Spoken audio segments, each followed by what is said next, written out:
துணை முதல்வர் கேட்கிறாரு, போயும் துணை முதல்வர் பிரதமர்னு சொல்லியிருந்தா கூட ஒரு ஏதோ ஒரு மகிழ்ச்சி. பார்த்தாலும் திருமாவளவன் பத்தி பேசிட்டு இருக்கிறாரு. எரிச்சலா இருக்கு. நள்ளிரவுக்கு மேல் லட்சக்கணக்கான மக்கள் திரண்டிருந்தார்கள்.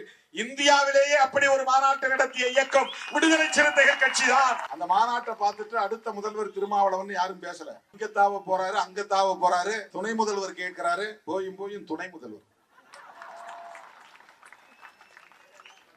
ஒரு பிரதமர்னு சொல்லியிருந்தா கூட ஒரு ஏதோ ஒரு மகிழ்ச்சி. பேராசன் இருந்தா கூட நம்முடைய டெடிகேஷன் அப்படி, நம்முடைய அர்ப்பணிப்பு, நம்முடைய உழைப்பு. சும்மா நம்ம ஆசைப்படல, பதவிக்கு ஆசைப்படக்கூடிய பேசு விவாதத்தில் கூட ஒரு ஒரு ஒரு ஸ்டேட்டஸ் வேணும்ல, ஒரு தகுதி வேணும்ல. அப்படி வந்து குறைத்து மதிப்பிடுகிறார்கள். அம்பேத்கர் அம்பேத்கர் அம்பேத்கர் எவ்வளவு வயிற்றெரிச்சல் பாருங்க. அந்த வயிற்றெரிச்சல் தான் திருமாவளவன் எங்க திரும்ப எப்ப பார்த்தாலும் திருமாவளவன் பத்தி பேசிட்டு இருக்கிறாங்க. எரிச்சலா இருக்கு. என்ன எதையுமே திறந்து பார்க்க முடியல. டிவி திறந்தா விடுதலை சிறுத்தைகள் திருமாவளவன், சோசியல் மீடியா திறந்தா யூடியூப் சேனல் முழுக்க திருமாவளவன். இங்க போறாரா, அங்க போறாரா, கூட்டணியை உடைக்க போறாரா, எடப்பாடியோட போக போறாரா, விஜயோட போக போறாரா, அவங்களே பேசிட்டு கிடக்குறாங்க.